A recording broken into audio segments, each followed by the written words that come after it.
belajar sikap dari Begawan Durna, walaupun berperan menjadi tokoh antagonis. Namun, kesetiaan dan pengabdiannya terhadap negeri Ngastina yang luar biasa, berani tanpa keraguan dan rela menjadi senopati perang Baratayuda.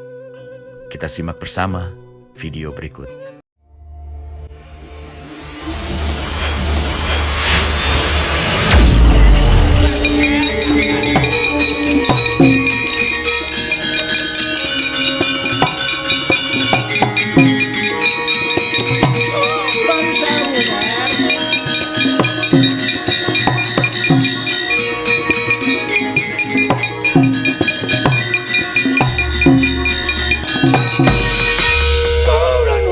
Ngger kula nuwun sewu.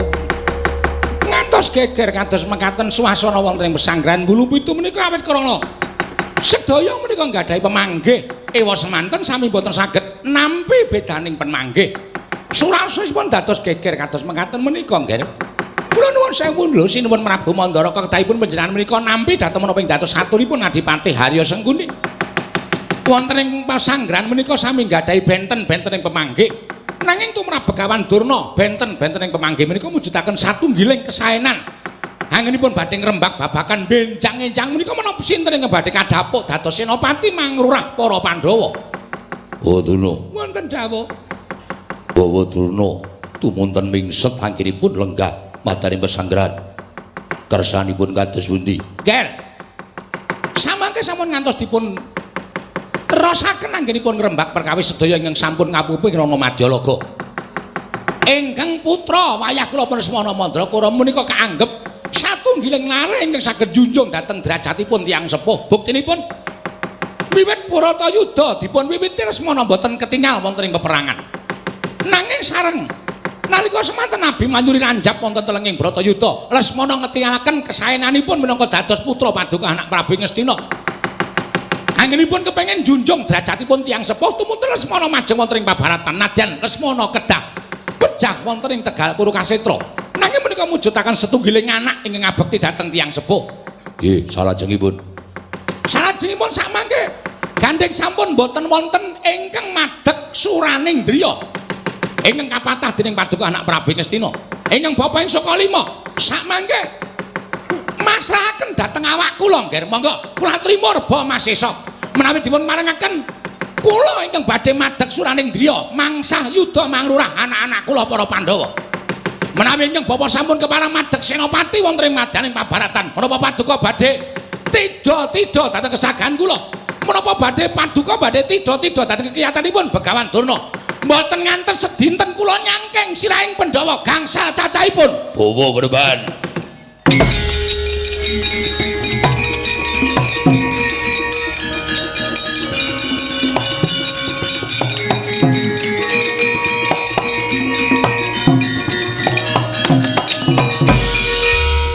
Maturaken panuwun ingkang tanpa pepindhan.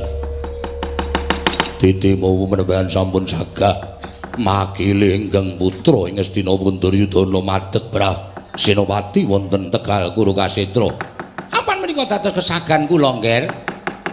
Menawi manggil ajeng benjang menapa anggen paduka badhe tata angrakit gelaring baris madhek wonten ing pabaratan Kurukasetra. Menawi wonten lilah paduka benjang-enjang menika kula badhe madhek suraning driya minangka dados senopati ning para Sata Kurawa. Badhe kula tatahaken pejahipun Begawan Durna kinarya cagak tuwak Nalendra ing Ngastina Prabu Duryudana inggih semban kula. Matur sembah sewu nuwun tanpa pepindhan. Ing mekaten kula namung hanengga dhateng pangandika paduka ingkang salajengipun. Kirana ingkang Bapa nyuwun pamit madhal pasilat. Nyawisaken menapa ingkang badhe kula cawisaken. Uba rampe anggen kula badhe madhek wonten ing madyaning paperangan. Sembah kula ingkang namung ndherekaken jengkar paduka Bapa Durna. Mugi-mugi lebda ing karya Kula nyuwun pamit nggih. Nggih. Mugi-mugi paduka saged damel srana pecahipun para Pandhawa. Kula nyamung budidaya sakmangkenipun kodrat pesti menika wonten astanipun ingkang ngagawe jagat. Mila menawi ngantos geseh aturipun Begawan Durna. Sampun ngantos samangke kula menika nyandung nrimpet anggenipun manggih kasuwargan. Kula nyuwun pangapunten nggih, Nger. Bawa Durna, kula kepengin panjenengan menang. Sampun ngantos ngendikaken panjenengan badhe kapuping Rana Madyalaga. Oh inggih, inggih ngestakaken dawuh. Kula nyuwun pamit. Bawadana sembah kula ingkang njerekaken Jengkar Paduka Prembaning Saka Lima.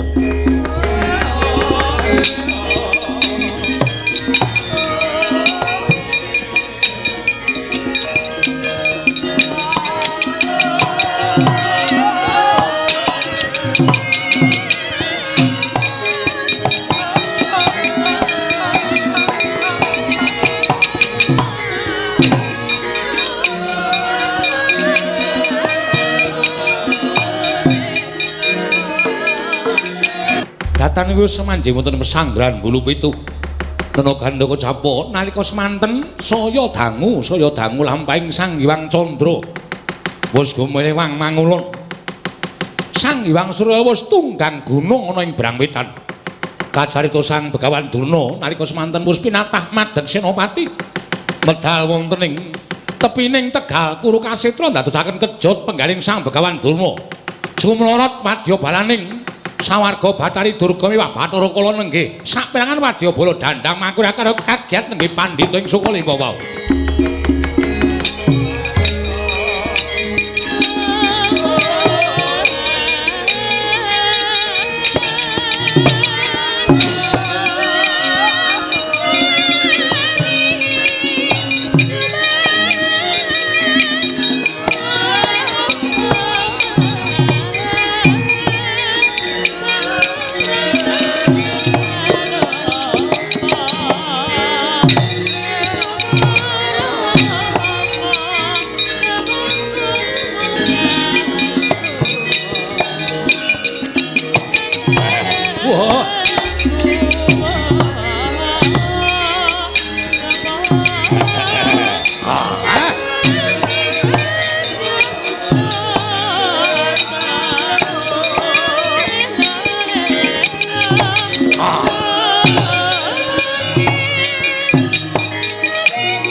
Sikra bala kang tumingal prang campo samya metali ler dadit pileting kota danyangku manguncang niti benjang sangaji mijil ati nyong ngedali wus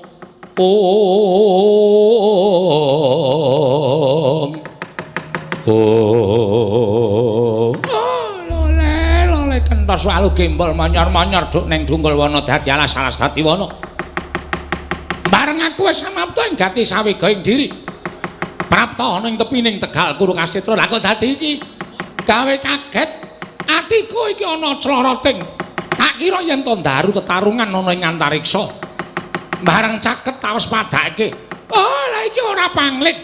Iki rak para berkasaan ing mapan ning dandang mangore. Nuwun sewu Prembat. Lakar kaleresan mekaten kula sak wadyabala namung badhe kepengin ngeyup kamukten dhateng Paduka Prembat. Dene sak mangke Paduka sampun pinarengaken dados senopati mangrurah para Pandhawa wonten ing Tegal Kurukasetra. Kula tilaranipun sawargi Bathari Durga miwah Bathara Kala. para jin setan priprayangan sami nungsang puyang numbuk bentus mboten gadahi pengayoman malah samangke mboten saged nedha dhateng pangan kula ingkang sampun kinudrat dados tedhanipun para baju barat satemah samya luwe samya kepengin praptek Tegal Kurukasetra nanging mboten wonten ingkang paring pengayoman dhateng kula Penemban kula aturi ngayomi dhateng jasad kula menawi paduka parang ngayomi dhateng kula mboten ketang sak mangke kula badhe rencang-rencang mejahi para Pandhawa oh Penemban adan semanten ugi kula nyuwun pengayoman Penemban nanyula Penemban kula nyuwun pengayoman dhateng paduka yang Penemban sampun dangu sanganing para wadya kala mboten nedha dhateng patanging menungsa mila dinten sak mangke gandeng paduka sampun dados senopati keparenga paring pangayoman dhateng sangganing para Padya Barat tilaranipun Bathari Durga miwah Bathara Kala sakmangke nderekaken jengantika Penemban anggenipun madheg suraning driya senopati wonten madyaning Tegal Kurukasetra oh lole kok dadi kaya mangkene lakone wadya balaning Pandya Bathari Durga gandeng kowe wis padha sambat karo Begawan Durna yen to kowe ora entuk pangan mergo ditinggal karo pengayomamu ya kuwi Bathari Durga lan Bathara Kala. Lan tulus saka lair batinmu kepengin bantu karo Begawan Durna. Oh, kabeh wae para wadyabala berkasaan baju barat malah kepasang Yogya katujuh ing ngenu. Kang mangkono saya wuh kekuwataning Begawan Durna mrene bakal maju ana ing pabaratan.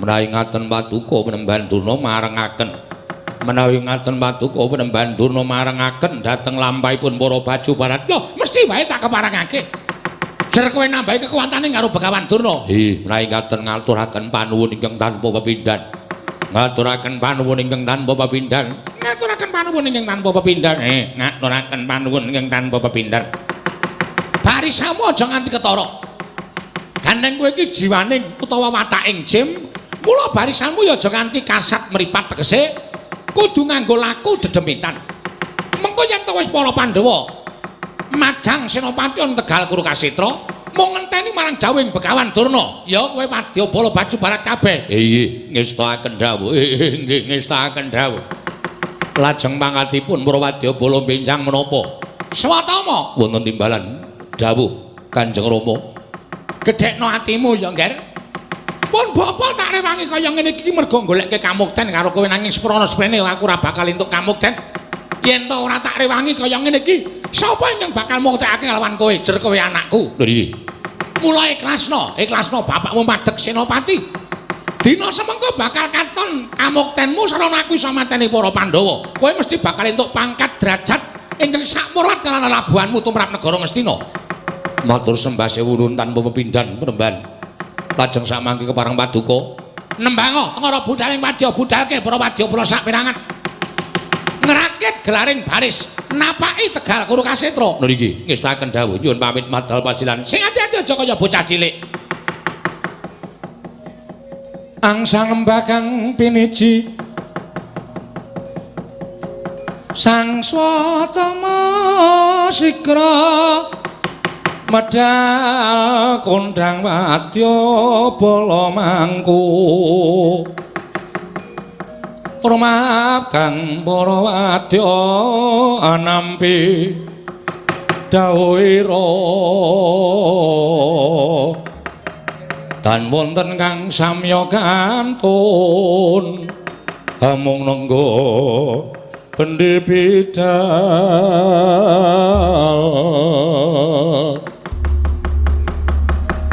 posnya rampung sang swatama genya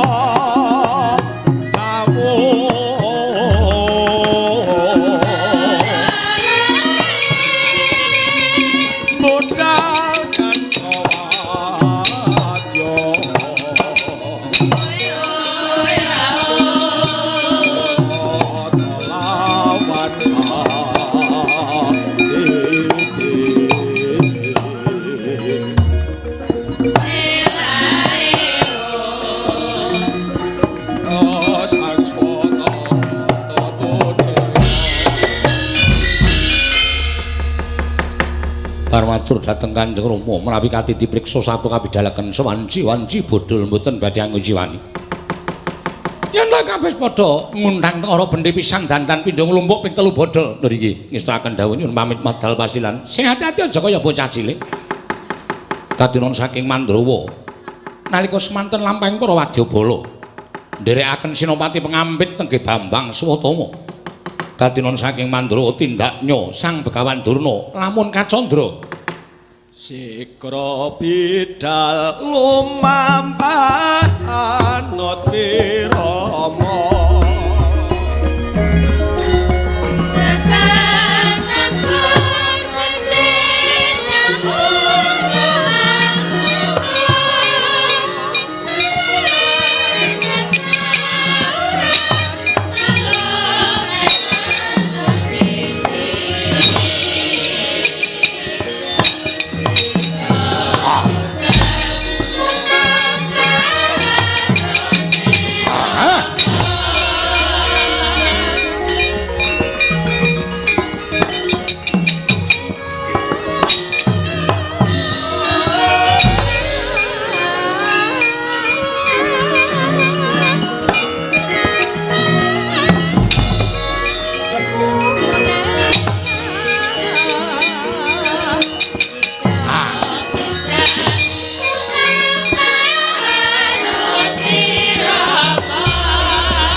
Ya satemene ana rasa ing nggondheli karo Begawan Durna.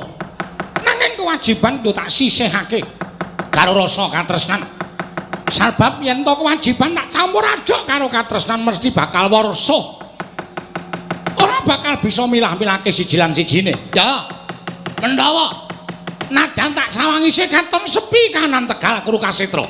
Nanging aku percaya bantring swara bedhug tambur saka negara Ngastina. Yen to Ngastina ngetoni Senopati, ayo aja sangga runggi, aja tida-tida rasamu. Iki Begawan Durna madheg Senopati ana negara Ngastina. Oh, ngger, aja nganti walang ati rasamu. Tandang ana Janaka, Werkudara, Puntadewa kene maju bareng regane atimu.